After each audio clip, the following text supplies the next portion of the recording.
১৬ লাখ মানুষের এক সুর এক আওয়াজ।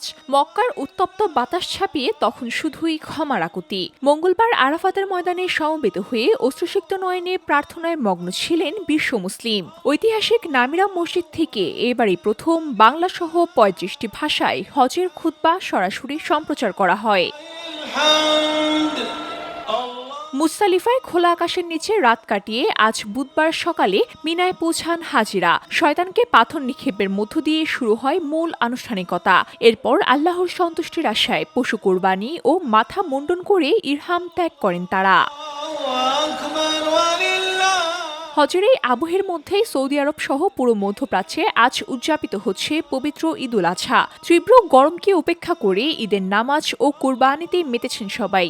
আরব আমিরাত কিংবা ওমানে থাকা বাংলাদেশি প্রবাসীরাও পরিবার ছেড়ে দূর প্রবাসে একে অপরকে বুকে জড়িয়ে খুঁজে নিচ্ছেন ঈদের আনন্দ।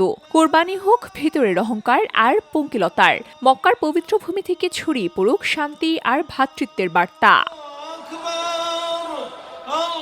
VOD Bangla news desk.